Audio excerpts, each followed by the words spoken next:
Sou oficial de busca e resgate do Serviço Florestal e tenho algumas histórias para contar. Algumas são estranhas e outras assustadoras. Após tantos anos de trabalho, vi algumas coisas que acho que vocês vão se interessar. Tenho um bom histórico em encontrar pessoas desaparecidas. Na maioria das vezes, eles simplesmente se desviam do caminho ou escorregam por um pequeno penhasco e não conseguem encontrar o caminho de volta. A maioria deles já ouviu a velha frase, fique onde está e não vai muito longe. Mas tive 2 casos em que isso não aconteceu. Ambos me incomodam muito e os uso como motivação para ajudar ainda mais os casos de desaparecimento que sou chamado. O primeiro foi um garotinho que estava colhendo frutas com os pais. Ele e sua irmã estavam juntos e os 2 desapareceram na mesma época. Seus pais os perderam de vista por alguns segundos e, nesse tempo, as 2 crianças aparentemente se afastaram. Quando seus pais não conseguiram encontrá-los, eles nos ligaram e saímos para fazer uma busca na área. Encontramos a filha rapidamente e, quando perguntamos onde estava o irmão dela, ela nos disse que ele havia sido levado pelo homem-urso. Ela disse que ele lhe deu frutas e disse-lhe para ficar quieta e que queria brincar um pouco com o irmão dela. A última vez que viu seu irmão, ele estava montado nos ombros do homem-urso e parecia calmo. É claro que o nosso primeiro pensamento foi um rapto, mas nunca encontramos vestígios de outro ser humano naquela área. A menina também insistiu que ele não era um homem normal, mas que era alto e coberto de pelos, como um urso, e que tinha um rosto estranho. Procuramos naquela área durante semanas. Foi uma das buscas mais longas que já recebi, mas nunca encontramos um único vestígio daquele garoto. A outra era uma jovem que estava caminhando com a mãe e o avô. Segundo a mãe, a filha subiu em uma árvore para ter uma visão melhor da floresta e nunca mais desceu. Eles esperaram na base da árvore por horas, chamando o nome dela antes de pedirem ajuda. Mais uma vez, procuramos por toda parte e nunca encontramos nenhum vestígio dela. Não tenho ideia de onde ela poderia ter ido, porque nem a mãe nem o avô a viram descer. Fizemos uma busca, mas nunca a encontramos, o que é estranho para onde teria ido se estava no topo de uma árvore. O caso foi encerrado, sem solução para o desaparecimento da vítima. Há um caso particularmente triste que envolveu a recuperação de um corpo. Uma menina de 9 anos caiu em um barranco. O tronco da árvore seca atravessou seu corpo. Foi um acidente totalmente estranho, mas nunca esquecerei o gemido que sua mãe fez quando contamos a ela o que havia acontecido. Ela viu a filha no saco para cadáveres sendo colocado no carro do IML e soltou o lamento mais assustador e de coração partido que já ouvi. Era como se toda a sua vida estivesse desabando ao seu redor e uma parte dela tivesse morrido com a filha. Ouvi de outro oficial da equipe de busca e salvamento que ela se matou algumas semanas depois do ocorrido. Ela não poderia viver com a perda de sua filha. Juntei-me a outro oficial da equipe porque recebemos relatos de ursos na área. Estávamos procurando um cara que não tivesse voltado para casa depois de uma escalada quando deveria, e acabamos tendo que fazer uma escalada séria para chegar onde imaginávamos que ele estaria. Encontramo-lo preso numa pequena fenda com uma perna partida. Não foi agradável. Ele estava lá há quase 2 dias e sua perna estava obviamente infectada. Conseguimos colocá-lo em um helicóptero e ouvi de um dos paramédicos que o cara estava absolutamente inconsolável. Ele continuou falando sobre como estava indo bem e quando chegou ao topo, um homem estava lá. Ele disse que o cara não tinha equipamento de escalada e usava parca e calças de esqui. Ele foi até o cara e quando o cara se virou, disse que não tinha rosto. Estava simplesmente em branco. Ele surtou e acabou tentando descer da montanha rápido demais, por isso caiu. Ele disse que podia ouvir o cara a noite toda descendo a montanha e soltando gritos horríveis e abafados. Essa história me incomodou muito e sinceramente estou feliz por não estar lá para ouvir isso. Uma das coisas mais assustadoras que já aconteceu comigo envolveu a busca por uma jovem que havia se separado de seu grupo de caminhada. Ficamos fora até tarde da noite, porque os cachorros sentiram o cheiro dela. Quando a encontramos, ela estava enrolada debaixo de um grande tronco apodrecido. Ela estava sentindo falta dos sapatos e da mochila e estava claramente em estado de choque. Ela não teve nenhum ferimento Então conseguimos fazê-la caminhar conosco de volta às operações da base. Ao longo do caminho, ela ficava olhando para trás e perguntando por que aquele homem grande de olhos pretos estava nos seguindo. Não conseguimos ver ninguém, então apenas consideramos isso um estranho sintoma de choque. Mas quanto mais nos aproximávamos da base, mais agitada essa mulher ficava. Ela ficava me pedindo para dizer a ele para parar de fazer caretas para ela. A certa altura, ela parou, se virou e começou a gritar para a floresta, dizendo que queria que ele a deixasse em paz. Ela não iria com ele, disse ela, e não nos entregaria a ele. Finalmente conseguimos que ela continuasse se movendo, mas começamos a ouvir barulhos estranhos vindo de todos os lados. Era quase como uma tosse, mas mais rítmica e profunda. Era quase como um inseto, eu realmente não sei mais como descrevê-lo. Quando estávamos no local das operações da base, a mulher se virou para mim e seus olhos estavam tão arregalados quanto posso imaginar que um humano poderia abri-los. Ela toca meu ombro e diz: "Ele pediu para você acelerar. Ele não gosta de olhar para a cicatriz no seu pescoço. Tem uma cicatriz muito pequena na base do pescoço, mas está quase toda escondida sob o colarinho, e não tenho ideia de como essa mulher a viu." Logo depois que ela disse isso, ouvi aquela tosse estranha bem no meu ouvido e quase pulei de susto. Levei-a para a operação, tentando não demonstrar o quanto estava assustado, mas devo dizer que fiquei muito feliz quando saímos da área naquela noite. Esta é a última que contarei, e é provavelmente a história mais estranha que tenho. Agora, não sei se isso é verdade em todas as unidades da equipe de busca e resgate, mas na minha é algo normal e tácito que encontramos. Você pode tentar perguntar sobre isso a outros oficiais da equipe, mas mesmo que eles saibam do que você está falando, provavelmente não dirão nada sobre isso. Nossos superiores nos disseram para não falar sobre isso, e a essa altura todos nós nos acostumamos tanto que nem parece mais estranho. Em quase todos os casos em que estamos muito longe da natureza, estou falando de 30 ou 40 milhas, em algum momento encontraremos uma escada no meio da floresta. É quase como se você pegasse as escadas da sua casa, as cortasse e as colocasse na floresta. Perguntei sobre isso na primeira vez que vi alguns, e o outro policial apenas me disse para não me preocupar com isso, que era normal. Todos a quem perguntei disseram a mesma coisa. Eu queria dar uma olhada, mas me disseram muito enfaticamente que eu nunca deveria chegar perto de nenhum delas. Eu simplesmente ignoro agora quando as encontramos porque isso acontece com muita frequência. Se alguém tiver alguma teoria sobre as escadas nas florestas, deixe nos comentários. No que diz respeito a pessoas desaparecidas, eu diria que cerca de metade das chamadas que recebo estão relacionadas com isso. Os outros são chamadas de resgate. Pessoas que caem de penhascos e se machucam, são feridas pelo fogo. Você não acreditaria quantas vezes isso acontece, principalmente crianças bêbadas. São mordidas ou picadas por animais ou insetos. Com a equipe unida, temos veteranos excelentes em encontrar sinais de pessoas perdidas.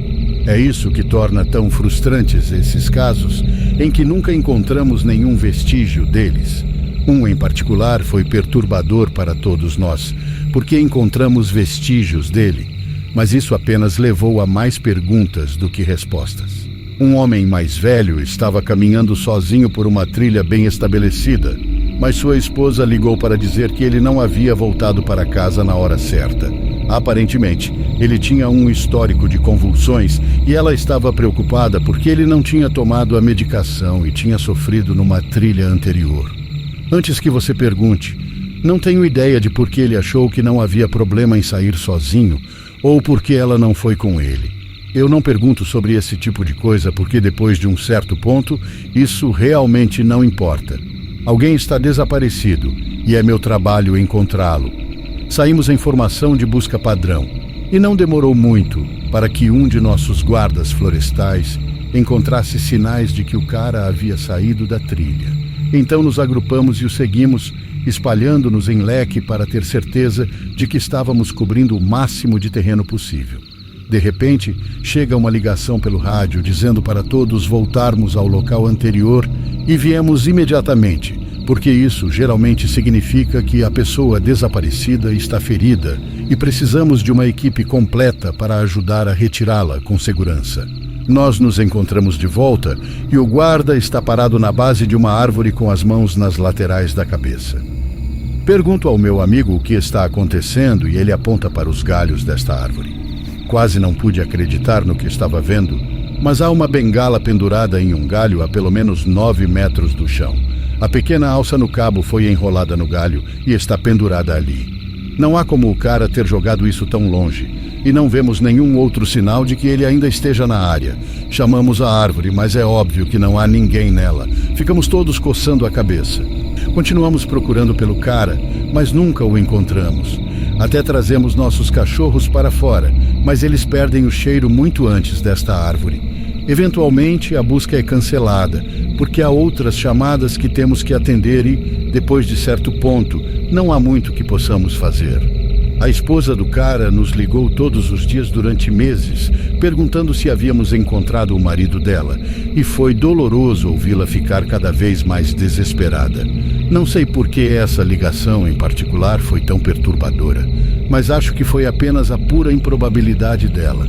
Isso e as questões que foram levantadas, como diabos a bengala desse cara foi parar ali? Alguém o matou e jogou aquilo lá como um troféu estranho? Fizemos o possível para encontrá-lo, mas foi quase como uma provocação. Ainda falamos sobre isso de vez em quando. Crianças desaparecidas são as mais dolorosas. Não importa em que circunstâncias eles desapareçam. Nunca é fácil. E sempre tememos aqueles que encontramos falecidos. Não é comum, mas acontece. David Paulides fala muito sobre crianças que as equipes de busca e resgate encontram em lugares onde não deveriam ou não poderiam estar. Posso dizer honestamente que já ouvi falar desse tipo de coisa acontecendo mais do que vi, mas vou compartilhar uma das coisas que penso muito e que testemunhei pessoalmente. Uma mãe e seus 3 filhos saíram para fazer um piquenique em uma área do parque que possui um pequeno lago. Um tem 6, um tem 5 e o outro tem cerca de 3. Ela está observando todos de perto e, segundo ela, nunca os perde de vista em nenhum momento. Ela também nunca viu mais ninguém na área, o que é importante. Ela arruma as coisas e eles começam a voltar para o estacionamento. Tem um lago, fica a apenas cerca de 3 quilômetros dentro da floresta e está em uma trilha claramente estabelecida. É quase impossível se perder indo do estacionamento até lá, a menos que você esteja saindo deliberadamente do caminho como um imbecil. Seus filhos estão andando na frente dela quando ela ouve o que parece ser alguém vindo atrás dela. Ela se vira e cerca de 4 segundos em que não olha, seu filho de 5 anos desaparece. Ela imagina que ele saiu da trilha para fazer xixi ou algo assim e pergunta aos outros 2 filhos onde ele foi. Os 2 contam a ela que um homem grande com uma cara assustadora saiu da floresta ao lado deles, pegou a mão do garoto e o conduziu para dentro das árvores. As 2 crianças restantes não parecem chateadas. Na verdade, ela diz mais tarde que parece que eles foram drogados. Eles são meio especiais e confusos. Então, é claro, ela enlouquece e começa a procurar freneticamente por seu filho na área. Ela está gritando o nome dele e diz a certa altura que acha que o ouviu responder. Agora, obviamente, ela não pode correr cegamente para a floresta. Ela tem os outros 2 filhos. Ela chama a polícia e eles mandam ir embora imediatamente. Respondemos e iniciamos a busca por ele. Ao longo desta busca, que se estende por quilômetros, nunca encontramos um único vestígio da criança. Os cães não conseguem sentir nenhum cheiro e não encontramos nenhuma roupa ou arbusto quebrado ou literalmente qualquer coisa que possa indicar a presença de uma criança ali. Claro, há suspeitas sobre a mãe por um tempo, mas está bem claro que ela está completamente destruída por tudo isso. Procuramos esse garoto durante semanas, com muita ajuda voluntária, mas eventualmente a busca acaba e temos que seguir em frente. Os voluntários continuam a procurar e um dia recebemos uma chamada na rádio informando-nos que um corpo foi encontrado e precisa de ser resgatado. Eles nos dizem a localização e nenhum de nós consegue acreditar. Achávamos que era uma outra pessoa diferente, mas vamos até lá, a cerca de 24 quilômetros do local onde ele desapareceu. E com certeza encontramos o corpo do garoto que procurávamos. Tenho tentado descobrir como esse garoto chegou onde chegou desde que o encontramos. e nunca encontrei uma resposta. Por acaso, um voluntário estava na área, porque imaginou que poderia muito bem procurar em lugares onde ninguém mais pensaria, caso o corpo tivesse sido abandonado. Ele chega à base de uma encosta alta e rochosa, e na metade do caminho vê algo. Ele olha pelo binóculo e com certeza é o corpo de um menino enfiado em uma pequena abertura na rocha. Ele reconhece a cor da camisa do garoto, então sabe imediatamente que é o menino desaparecido. É quando ele liga e somos avisados. Levamos quase 1 hora para chegar até o corpo e nenhum de nós conseguia acreditar no que estávamos vendo. Esse garoto não apenas estava a 24 quilômetros de onde havia desaparecido, mas também não havia nenhuma maneira de ele ter chegado lá sozinho. Esta encosta é traiçoeira e é difícil até para nós com o nosso equipamento de escalada. Um menino de 5 anos não tinha como chegar lá, disso tenho certeza. Não só isso, mas o garoto não tem nenhum arranhão. Seus sapatos sumiram, mas seus pés não estão danificados ou sujos. Então não foi como se um animal o tivesse arrastado até lá. E pelo que podemos dizer, ele não está morto há muito tempo. Ele já estava lá há mais de 1 mês e parecia que só estava morto há, no máximo, 1 ou 2 dias. A coisa toda foi incrivelmente estranha e foi uma das ligações mais desconcertantes que já recebi. Descobrimos mais tarde que o legista determinou que o garoto havia morrido por exposição. Ele morreu congelado, provavelmente tarde da noite, 2 dias antes de encontrá-lo. Não houve suspeitos nem respostas. Até hoje, é uma das coisas mais estranhas que já vi. Um dos meus primeiros empregos como trainee foi uma operação de busca de um garoto de 4 anos que havia se separado da mãe. Este foi um daqueles casos em que sabíamos que o iríamos encontrar, porque os cães estavam num forte rastro de cheiro e vimos sinais claros de que ele estava na área. Acabamos encontrando-o em um canteiro de frutas silvestres, a cerca de 800 metros de onde ele foi visto pela última vez. Kid nem sabia que tinha ido tão longe. Um dos guardas o trouxe de volta, o que me deixou feliz, porque não sou muito bom com crianças. Acho difícil conversar com eles e fazer-lhes companhia. Enquanto minha treinadora e eu voltamos, ela decide me levar em um desvio para me mostrar um dos pontos quentes onde tendemos a encontrar pessoas desaparecidas. É um mergulho natural no terreno próximo a uma trilha popular, e as pessoas geralmente descem a colina porque é mais fácil. Caminhamos até lá. Fica a alguns quilômetros de distância e chegamos em cerca de 1 hora ou mais. Enquanto caminhamos pela área e ela aponta lugares onde encontrou pessoas no passado, vejo algo ao longe. Agora, esta área em que estamos fica a cerca de 13 quilômetros do estacionamento principal, embora haja estradas vicinais que você pode seguir para chegar mais perto se não quiser caminhar tão longe. Mas estamos em terras protegidas pelo Estado, o que significa que não pode haver nenhum tipo de empreendimento comercial ou residencial aqui. O máximo que você verá é uma torre de incêndio ou um abrigo improvisado que os sem-teto acham que podem construir. Mas posso ver daqui que o que quer que seja tem arestas retas. E se há uma coisa que você aprende rapidamente é que a natureza raramente faz linhas retas. Eu aponto, mas ela não diz nada. Ela apenas fica para trás e me deixa dar uma olhada. Chego a cerca de 6 metros dele e todos os cabelos da minha nuca se arrepiam. É uma escada no meio da floresta. No contexto adequado, seria literalmente a coisa bem bonita. É apenas uma escada normal, com carpete bege e com cerca de 10 degraus de altura. Mas em vez de estar numa casa, onde obviamente deveria estar, está aqui no meio da floresta. As laterais não são acarpetadas, obviamente, e posso ver a madeira de que é feito. É quase como uma falha de videogame, onde a casa não carrega completamente, e as escadas são a única coisa visível. Eu fico ali, e é como se meu cérebro estivesse trabalhando horas extras para tentar entender o que estou vendo. Minha treinadora vem e fica ao meu lado, e ela fica lá casualmente, olhando para aquilo como se fosse a coisa menos interessante do mundo. Pergunto a ela o que diabos essa coisa está fazendo aqui, e ela apenas sorri. Acostume-se com isso, novato. Você verá muitos deles. Começo a me aproximar, mas ela agarra meu braço. Eu não faria isso, disse ela. Sua voz é casual, mas seu aperto é forte, e eu fico ali olhando para ela. Você vai vê-los o tempo todo, mas não chegue perto deles. Não toque neles, não suba neles. Apenas ignore-os. Começo a perguntar a ela sobre isso, mas algo na maneira como ela está olhando para mim me diz que é melhor não fazer isso. Acabamos seguindo em frente e o assunto não volta à tona no resto do meu treinamento. Ela estava certa.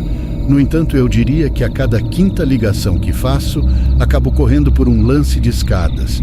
Às vezes, eles estão relativamente próximos do caminho, talvez a 3 ou 3 quilômetros. Às vezes, eles estão a 30 ou 30 quilômetros de distância, literalmente no meio do nada, e eu só os encontro durante as buscas mais amplas ou nos fins de semana de treinamento. Geralmente estão em boas condições, mas às vezes parece que estão lá há anos, todos os tipos diferentes, todos os tamanhos diferentes.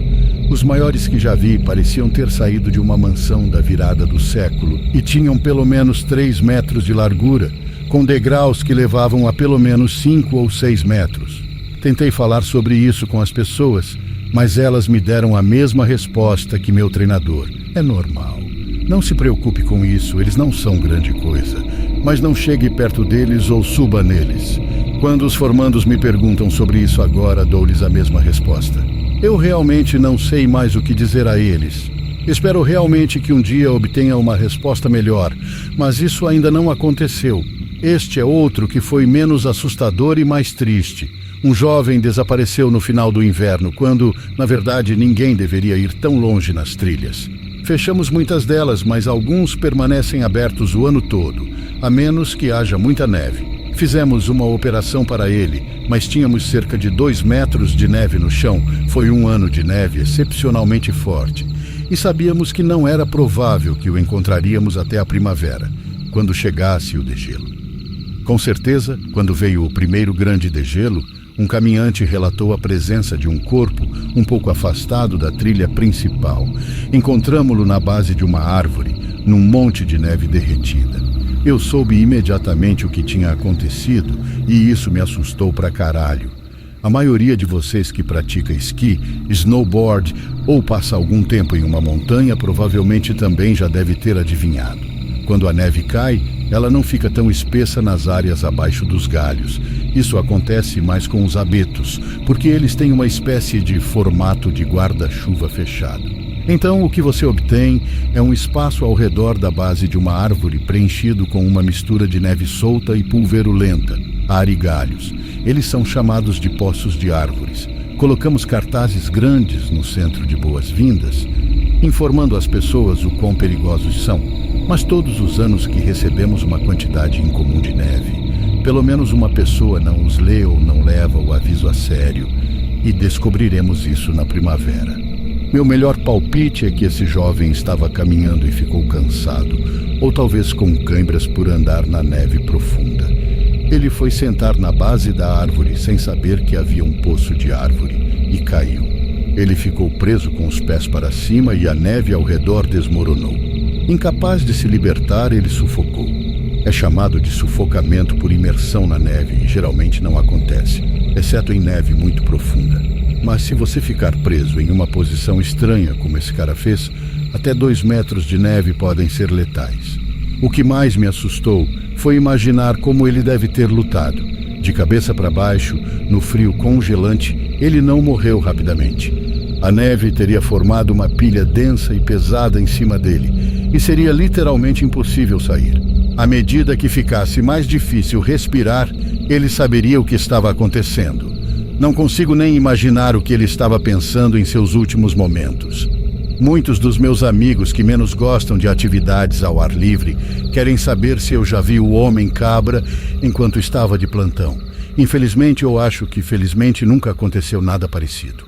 Acho que o mais próximo foi aquela coisa do homem de olhos pretos, mas não vi nada. No entanto, houve uma ligação em que algo semelhante aconteceu, mas não tenho certeza se estou disposto a atribuir isso ao homem-cabra. Recebemos um relato de que uma mulher idosa havia desmaiado ao longo de uma das trilhas e precisava de ajuda para voltar à área principal. Caminhamos até onde ela está e seu marido está fora de si. Ele corre bem, acho que mais do que até nós, e nos diz que estava um pouco fora da trilha, olhando alguma coisa quando sua esposa começou a gritar atrás dele. Ele corre de volta para ela e ela desmaia na trilha. Nós a colocamos em uma maca e enquanto a levamos para o centro de boas-vindas, ela acorda e começa a gritar novamente. Eu a acalmo e pergunto o que aconteceu. Não me lembro literalmente do que ela disse, mas essencialmente o que aconteceu foi o seguinte. Ela estava esperando pelo marido quando começou a ouvir um som realmente estranho. Ela disse que parecia um gato, mas de alguma forma estava estranho e ela não conseguia entender por quê. Ela avançou um pouco para tentar ouvir melhor e parecia que estava se aproximando. Ela disse que quanto mais perto chegava, mais inquieta ela ficava, até que finalmente descobriu que estava errado. Eu me lembro da próxima parte, porque foi tão estranho que acho que não conseguiria esquecê-lo se tentasse. Não era um gato, era um homem, dizendo a palavra miau sem parar. Apenas miau, miau, miau. Mas não era um homem, não poderia ter sido, porque eu nunca ouvi um homem fazer sua voz zumbir daquele jeito. Achei que meu aparelho auditivo estava falhando, mas não estava. Ajustei e ainda soava zumbido. Foi horrível. Ele estava se aproximando, mas eu não conseguia ver. Não o vi, e quanto mais perto ele chegava, mais assustado eu ficava. E a última coisa que me lembro foi de uma forma saindo das árvores. Acho que foi quando desmaiei. Agora, obviamente, estou um pouco perplexo sobre por que um cara estaria na porra da floresta gritando miau, miau para as pessoas.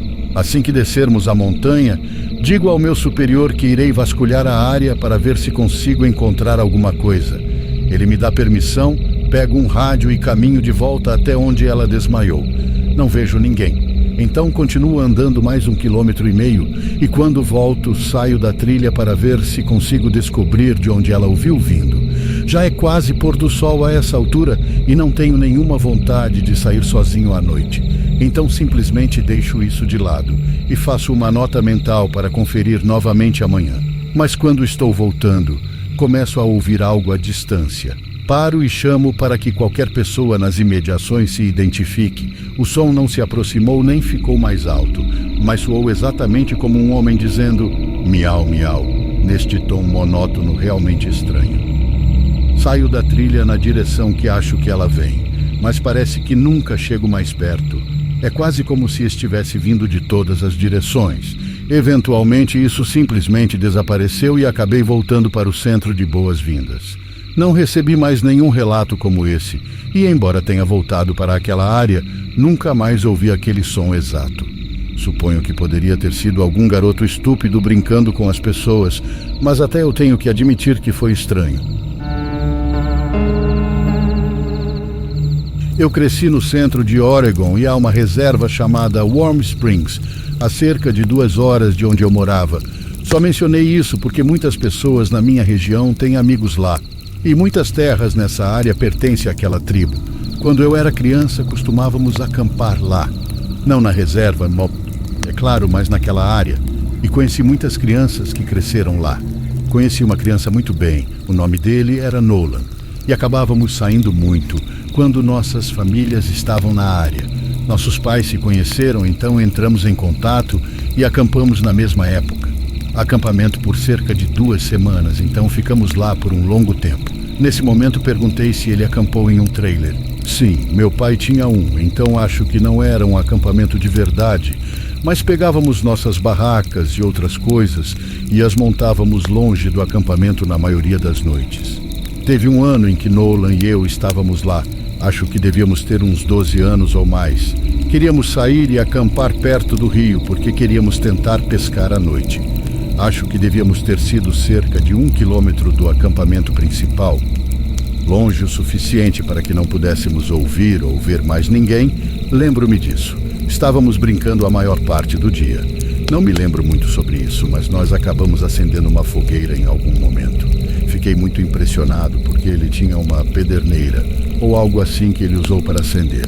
Eu nunca tinha visto ninguém fazer isso antes, então achei muito legal. Pedi para ele ensinar. Eu me perguntei como fazer isso e colocamos fogo em algumas coisas. O que, olhando para trás, foi muito estúpido, porque estávamos no meio da porra do verão. E se bem me lembro, o alerta de incêndio estava amarelo ou laranja. Mas felizmente, nós não começamos nada importante. E quando escureceu, sentamos e conversamos sobre o que quer que seja que as crianças de 12 anos falam. Não me lembro bem. O que me lembro é que em algum momento ele olhou por cima do meu ombro para o rio e me perguntou se eu conseguia ver alguma coisa. Da forma como nosso acampamento foi montado, estávamos a cerca de 3 metros do rio e estávamos no ponto mais largo, então provavelmente faltavam cerca de 6 metros até a outra margem. Faz calor lá no verão, mas a água ainda está fria, o que é importante. Olho por cima do ombro e vejo algo entrando no rio do outro lado. De onde estávamos parecia um cervo, mas não podíamos dizer por causa do fogo. Levantei-me para olhar mais de perto e vi um par de chifres, então imaginei que fosse um veado. Mas achei estranho que ele estivesse entrando na água e definitivamente estivesse vindo em nossa direção. Então perguntei a Nolan o que ele achava que deveríamos fazer. Ele está olhando para o fogo com uma expressão estranha e me diz para sentar e calar a boca. Então eu fiz, porque nunca o tinha visto agir daquela forma antes. Ele está sussurrando para eu ignorar isso e continuar falando como estávamos, mas eu não conseguia pensar em nada para dizer. Ele estava falando algo sobre um episódio de algum programa, mas eu podia ouvir o cervo vindo pela água, então não estava prestando muita atenção. Continuei tentando ver por cima do ombro dele, mas sempre que fazia, ele meio que me batia no braço e me fazia olhar para ele. Eu não estava realmente com medo. Lembro que estava meio confuso, mas então ouvi o cervo sair da água e consegui ver como era. E percebi que não era um cervo, porque, fosse o que fosse, estava andando sobre 2 pernas. Comecei a me levantar e confesso que fiquei super assustado, mas Nolan me puxou de volta e falou mais alto sobre esse programa de televisão, e eu percebi que ele estava tão assustado quanto eu, provavelmente ainda mais. Ele se inclinou e cutucou o fogo com um graveto e sussurrou que, faça o que fizer, não posso falar com ele. Eu pude vê-lo se aproximando e ficou bem atrás das costas de Nolan. Eu estava prestes a fazer xixi nas calças e acho que provavelmente teria corrido se estivesse sozinho, mas não queria deixar Nolan. Então fiquei sentado imóvel e olhando disfarçadamente para ele. Não era tão alto, mas a maneira como ele se portava era simplesmente errada, como se seu centro de equilíbrio estivesse bagunçado.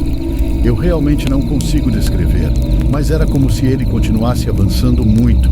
Ele simplesmente ficou parado atrás de Nolan por um longo tempo e, eventualmente, Nolan ficou sem nada para dizer, e nós meio que ficamos ali sentados por um segundo. O fogo estava fazendo barulho, mas pensei ter ouvido aquela coisa falando em voz bem baixa. Eu não conseguia ouvir o que ele estava dizendo e me inclinei um pouquinho para a frente e realmente fiz xixi nas calças quando ele se inclinou para a frente também.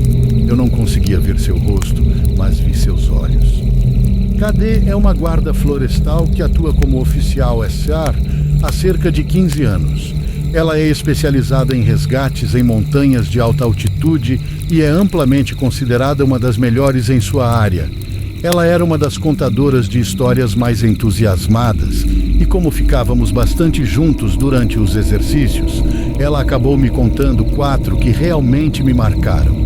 A primeira, ela me contou em resposta à minha pergunta sobre suas ligações mais traumáticas. Ela balançou a cabeça e me disse que ligações realmente ruins acontecem com mais frequência na montanha, já que o potencial para acidentes graves é maior. Há cerca de 5 anos, um dos parques em que ela trabalhava sofreu uma série de desaparecimentos. Foi um ano ruim, disse ela, um dos piores já registrados em termos de clima. Eles recebiam cerca de 30 centímetros de neve nova a cada 2 dias e ocorriam algumas avalanches que matavam alguns alpinistas.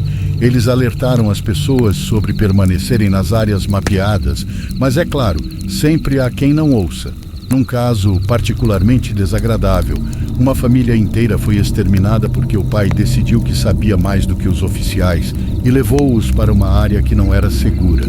Eles estavam andando com raquetes de neve e, até onde KD pôde imaginar, haviam pisado em uma plataforma de neve que parecia sólida, mas na verdade não era. Ela cedeu e esta família caiu na chaleira quase 90 metros em costa abaixo. Eles pousaram nas pedras do fundo. e os pais morreram instantaneamente. Uma das crianças também, mas as outras duas sobreviveram. Um deles tinha uma perna quebrada e costelas fraturadas. O outro estava quase ileso, exceto por alguns hematomas e uma torção no tornozelo. A criança ilesa deixou seu irmão para trás e saiu em busca de ajuda. KD disse que o garoto não percorreu mais de 800 metros antes que uma tempestade o alcançasse. Ele parou para tentar se aquecer, ou talvez apenas para descansar, e acabou morrendo congelado. Eles acabaram encontrando a família com a ajuda de algumas testemunhas, e foi ela quem encontrou a criança que havia morrido congelada em busca de ajuda. Ela disse que começou a nevar, apenas o suficiente para obscurecer a visão de longa distância, mas não o suficiente para impossibilitar a busca. Ela viu uma figura sentada na neve à frente e chegou lá o mais rápido possível. Ela descreveu em detalhes que, ao se aproximar, percebeu primeiro que era uma criança, segundo que eles estavam mortos e terceiro que estavam congelados, em uma das posições mais lamentáveis em que ela já encontrou um cadáver. Sentado ereto, com os joelhos dobrados contra o peito. Seus braços estavam enrolados em torno deles e sua cabeça enfiada no casaco. Quando ela moveu o casaco para olhar o rosto dele, viu que ele havia morrido chorando. Seu rosto estava distorcido e as lágrimas congelaram em suas bochechas. Ela disse que era dolorosamente óbvio que o garoto ficou apavorado quando sucumbiu à hipotermia e, como mãe, isso partiu seu coração. Ela me disse repetidamente que espera que o pai esteja queimando no inferno enquanto conversamos. A outra história traumática que ela me contou e que se destacou em minha mente foi aquela que aconteceu quando ela era novata. Sua equipe recebeu o relato de um alpinista experiente que não havia voltado para casa no dia anterior. Sua esposa estava convencida de que algo ruim havia acontecido, porque ele nunca deixava de chegar em casa na hora certa. Eles saíram em busca dele e tiveram que escalar o que pareciam ser partes da montanha muito desafiadoras do ponto de vista técnico. Eles chegaram a uma área relativamente plana e KD começou a ver sangue na neve. Ela seguiu a trilha e, à medida que avançava, começou a ver pequenos pedaços de tecido. Ela não tinha certeza de qual parte do corpo tinha vindo, mas quanto mais ela seguia, mais havia. Ela segue essa trilha de sangue e tecidos até uma área protegida sob a face de um penhasco e encontra o alpinista. Ela disse que havia muito sangue, mais do que ela já tinha visto antes. Ele estava deitado de bruços, um braço esticado à sua frente, como se tivesse morrido rastejando. Ela olhou mais de perto e viu que ele foi parcialmente estripado, de onde veio o lenço. O cara tem um picador de gelo enfiado no coldre e está coberto de sangue. Claro, eles nunca terão certeza do que aconteceu exatamente, mas ela disse o melhor que pode imaginar. Foi isso que aconteceu. Ele estava tentando subir para a próxima área e estava usando seu machado de gelo para subir. Ele provavelmente bateu em um pedaço solto e caiu. Na descida, ou possivelmente quando caiu, ele foi empalado pelo machado que o estripou. Ele se arrastou, arrancando pedaços de si mesmo enquanto avançava, e morreu sob a face do penhasco. Ela não está muito incomodada com o sangue coagulado, mas acho que alguns dos caras que vieram ajudá-la a remover o corpo vomitaram quando o viraram e uma boa parte de seus intestinos espalhado. Mencionei a ela que estava interessado em ouvir sobre quaisquer experiências que ela teve com pessoas que desapareceram completamente. Seus olhos brilharam e ela se inclinou para perto de mim. Quer ouvir uma verdadeira loucura? Ela perguntou. Ela me conta que quando começou, houve um caso que chamou muita atenção da mídia. Uma família estava colhendo frutas silvestres em uma área da floresta muito próxima da entrada do parque. Eles tinham 2 meninos, ambos com menos de 5 anos. E em algum momento do dia, um deles desaparece. Há uma busca absolutamente massiva e eles não encontram absolutamente nada. É mais um daqueles casos em que parece que a criança nunca esteve lá. Os cachorros simplesmente sentam e não percebem nada, e nenhum vestígio da criança é encontrado. A busca dura cerca de 2 meses, mas acaba sendo cancelada. Avanço rápido para 6 meses depois. A família volta para colocar flores em um memorial que foi montado ali para a criança. Eles trazem o outro filho. Enquanto colocam as flores, eles perdem o garoto de vista por cerca de 3 segundos e, nesse período, ele desaparece no ar. Agora, obviamente, os pais estão devastados. Já é horrível perder um filho. Mas perder dois está além da imaginação. A busca é enorme, uma das maiores da história do estado. Há cerca de 300 voluntários vasculhando cada centímetro deste parque procurando pela criança. Mas, novamente, não há vestígios dele. A busca dura cerca de uma semana, com pessoas olhando a quilômetros da parte do parque de onde ele desapareceu. E então, quase 2 semanas depois, um voluntário a quase 25 quilômetros da área de busca designada transmite por rádio que encontrou o garoto. Eles presumiram que o garoto estava morto, mas o voluntário diz que ele não só está vivo, mas também em boa forma. Cadê e sua equipe saem para recuperar a criança, e quando chegam lá, ela não consegue acreditar que essa é a criança que está desaparecida. Suas roupas estão limpas, não há sujeira nele, e ele não parece traumatizado. O voluntário diz que encontrou a criança sentada em um tronco, brincando com um pequeno feixe de gravetos amarrado com uma corda velha.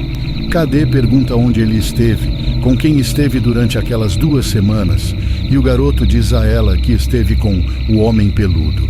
Agora Cadê acredita firmemente no Pé Grande, então ela fica toda animada e pergunta o que ele quer dizer. Ele era peludo, mas o garoto diz que não. Ele não era peludo, ele era um homem confuso e descreve um homem embaçado, como quando você fecha os olhos, mas não totalmente fechados. Ele diz que o homem saiu das árvores e levou a criança com ele para o fundo da floresta. O garoto disse que dormia em uma árvore oca e o homem peludo lhe deu frutas para comer. Cadê pergunta se o homem era mau, se ele assustou a criança, e a criança diz: não, ele não foi assustador, mas não gostei porque ele não tinha olhos. Cadê diz que eles levam o garoto de volta ao quartel-general e um policial o leva à cidade para conversar mais com ele sobre o que aconteceu. Ela é amiga do policial que conversou com ele e disse que o garoto descreveu ser mantido nesta árvore pelo homem peludo e receber frutas sempre que estava com fome. Ele foi autorizado a vagar por uma clareira muito específica, mas quando tentava ir mais longe, o homem peludo ficava bravo e gritava bem alto mesmo sem ter boca. Quando o garoto ficava assustado à noite, o homem peludo fazia com que tudo ficasse mais brilhante e lhe dava o feixe de gravetos. Ele disse que o homem peludo iria mantê-lo, mas teve que deixá-lo ir porque o garoto não era do tipo certo. Ele não pode ou não quer elaborar mais sobre isso. Os policiais ficam meio que coçando a cabeça e a busca por seu irmão é renovada sem resultados. O garoto não tem ideia de onde seu irmão possa estar e eles nunca o encontram. A última história que Cadê me contou foi sobre algo que aconteceu com ela quando ela se separou de seu grupo de treinamento quando era novata. Eles estavam aprendendo o básico sobre segurança em grandes altitudes em um lado bem mapeado da montanha e ela precisava usar o banheiro. Ela se afastou cerca de 50 metros do grupo durante o intervalo para a refeição e fez seus negócios. Vou contar o resto exatamente como ela me contou. Então vou mijar e quando termino começo a voltar para o grupo. Mas só andei cerca de 1,5 metros quando percebo que não tenho ideia de onde estou. Eu me perdi. Quer dizer, eu literalmente não tinha a menor ideia de onde estava. Se você tivesse me perguntado, acho que nem seria capaz de dizer em que estado estávamos. Era mais ou menos como eu imagino que as pessoas com amnésia se sentem, sabe? Você está completamente perdido e não tem ideia do que fazer. Então fiquei ali por um tempo, apenas tentando descobrir onde diabos eu estava e o que eu deveria fazer. Mas quanto mais tempo fico ali, mais confusa e virada fico. Então comecei a andar. Pelo que me lembro, apenas escolhi uma direção aleatória e segui em frente. E enquanto caminho, está ficando cada vez pior, a ponto de não ter ideia do motivo pelo qual estou na montanha. Estou apenas caminhando pela neve, e então começo a ouvir isso, voz. Está quase dentro da minha cabeça, como se um sapo pudesse falar, tudo baixo e rouco. E está me dizendo repetidamente: está tudo bem, você só precisa encontrar algo para comer.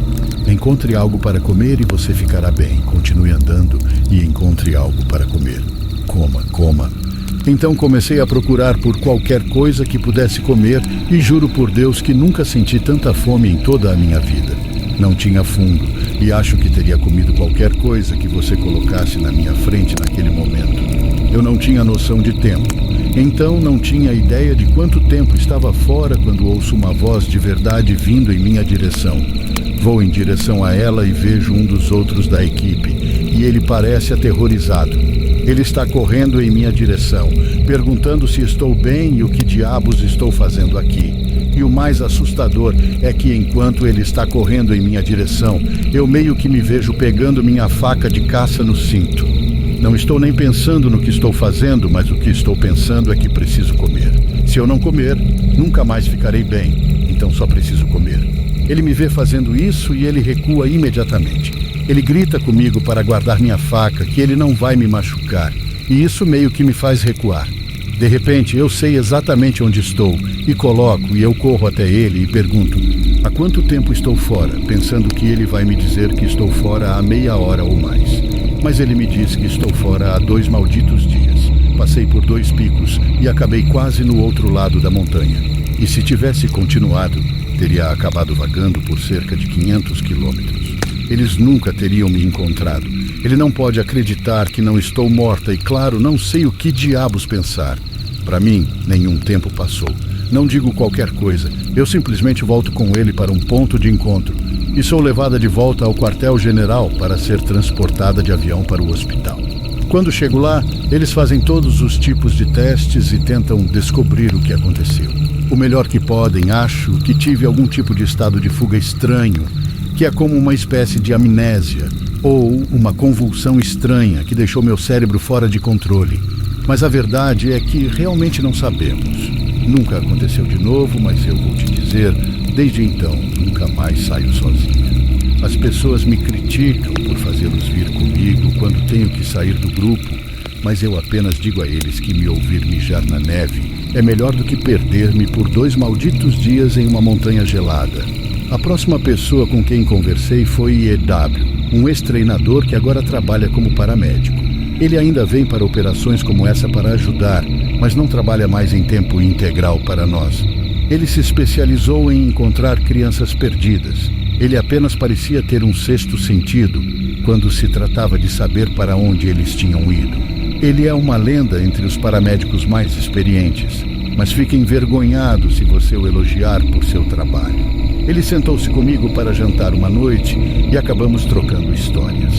A maioria deles eram apenas casuais, mas quando chegamos ao assunto de nossas ligações mais estranhas, mencionei que tinha um amigo que subiu um lance de escadas. Ele ficou meio quieto e me perguntou se eu tinha ouvido falar de um garotinho que desapareceu de seu parque alguns anos atrás. Eu não tinha, então ele me contou essa história. Eles estavam procurando por um menino de 11 anos, Joey, que havia desaparecido perto de um rio. Claro, o primeiro pensamento foi que ele tinha caído e se afogado, mas quando trouxeram os cães, levaram os oficiais florestais para longe do rio e para uma área de floresta densa. Quando fazemos pesquisas por pessoas, pesquisamos em um padrão de grade e pesquisamos cada caixa da grade de maneira incrivelmente minuciosa. O que a equipe da EW percebeu imediatamente foi que estava surgindo um padrão muito estranho. Cães em caixas alternadas captavam o cheiro de Joey, mas o perdiam quando se sobrepunham a outra caixa. Se você pensar em um tabuleiro de xadrez, o cheiro de Joey estava sendo captado em quadrados pretos aleatórios, mas nunca em vermelhos. Isso, claro, não fazia sentido, pois como o garoto poderia pular de um lugar para outro sem deixar um cheiro em cada lugar por onde passava? EW e seu parceiro passam para uma nova caixa da grade e EW percebe um lance de escadas a cerca de 50 metros de distância. Ele diz ao parceiro que eles precisam verificar perto, mas o parceiro recusa categoricamente. Ele diz à AEW que fez questão de nunca chegar perto de nenhuma escada que visse e que, embora possa ser rotina, ele não deve fingir que é normal. Ele diz a AEW que esperará à vista enquanto ele verifica. EW diz que ficou irritado, mas sentiu pena do cara e não o pressionou sobre o assunto. Fui até as escadas. Elas eram pequenas, como se fossem escadas para um porão. Eu realmente não me sinto fortemente de uma forma ou de outra sobre elas. As escadas, quero dizer, então não fiquei com medo nem nada. Eu acho que sou como todo mundo e prefiro não pensar muito neles. De qualquer forma, fui até lá e pude ver que havia algo caído no último degrau, meio enrolado. Meu coração afunda, por causa de, claro, você sempre espera o melhor. E estávamos confiantes de que encontraríamos esse garoto vivo, porque ele estava desaparecido há apenas algumas horas. Mas eu soube imediatamente que era ele e que ele estava morto. Ele estava enrolado como uma bolinha no degrau, segurando a barriga. Parecia que ele estava com uma dor horrível quando morreu, mas não vi nenhum sangue, exceto um pouco em seus lábios e queixo. Falei pelo rádio que o encontrei e colocamos seu corpo de volta ao comando. Aquela pobre família, eles ficaram arrasados. Os pais não conseguiam entender como ele estava morto, porque ele havia partido há tão pouco tempo. E além disso, não tínhamos nenhuma causa óbvia da morte, o que só piorou a situação. Achei que ele provavelmente tinha comido algo venenoso, já que estava segurando o estômago quando o encontrei, mas não queria adivinhar. Já é difícil o suficiente ouvir que seu filho está morto, muito menos ter algum cara estúpido da equipe adivinhando o que aconteceu. Eles o levaram embora e eu fui para casa e tentei não pensar nisso. Odeio encontrar crianças mortas, cara. Adorei esse trabalho. Mas é um dos motivos eu saí. Tenho 2 filhas e a ideia de perdê-las dessa forma só... Ele engasgou um pouco aqui. Não sou muito bom com coisas emocionais como essa. E é sempre meio estranho ver um homem adulto chorar. Então eu realmente não sabia o que fazer. Ele se recompôs eventualmente e continuou. Nem sempre recebemos resposta dos legistas sobre a causa da morte. Não é realmente nosso trabalho saber, eu acho. E às vezes, se eles acham que é um crime, eles não nos contam por causa de besteiras legais. Tenho um amigo que trabalha para o departamento do xerife. E ele geralmente passa qualquer informação interessante se eu perguntar. Nesse caso, porém, recebi uma ligação dele cerca de uma semana depois. Ele pergunta se eu me lembro do garoto, e é claro que sim. E ele diz que alguma merda muito estranha está acontecendo. Ele me diz, EW, cara, você vai pensar que sou louco, mas o legista não tem ideia do que aconteceu com esse garoto. Ele nunca viu nada parecido. Meu amigo continua me contando que quando o legista abriu o garoto, ele nem conseguia acreditar no que estava vendo. Os órgãos do garoto eram como queijo suíço. Buracos do tamanho de um quarto foram perfurados em quase todos os órgãos que o garoto tinha, além do coração e dos pulmões. Mas seu cólon, seu estômago, seus rins e até mesmo um de seus testículos eram cheios desses buracos limpos. Meu amigo disse que o legista descreveu como se alguém tivesse pegado um furador e feito buracos em tudo. Mas o garoto não tinha nenhum arranhão, nenhuma entrada ou saída. Ferimentos mais próximos que alguém já viu foi um cara que se encheu de chumbo grosso há cerca de 1 ano, enquanto limpava seu rifle. Ninguém tinha ideia do que poderia ter causado isso. Meu amigo me perguntou se eu já tinha ouvido falar de algo parecido, ou se já tivemos casos semelhantes no passado, mas eu nunca tinha ouvido falar de algo assim e eu disse a ele que não iria ajudá-lo em nada. Pelo que eu sei, o legista determinou a causa da morte como algo como hemorragia interna maciça, mas ninguém sabe o que realmente aconteceu. Nunca consegui esquecer aquele garoto. Às vezes tenho pesadelos com isso. Não deixo meus filhos irem para a floresta sozinhos e quando vamos juntos, nunca os perco de vista. Eu costumava adoro isso aqui, mas esse caso e alguns outros meio que arruinaram tudo para mim. O jantar acabou, então começamos a nos limpar e voltar para nossas cabanas. Antes de seguirmos caminhos separados, ele colocou a mão no meu ombro e me olhou bem de perto. Ele me diz que há coisas ruins aqui. Coisas que não importam se temos famílias ou vidas, ou que podemos pensar e sentir. Ele me diz para ter cuidado e vai embora. Não tive oportunidade de falar com ele novamente, mas essa história ficou comigo.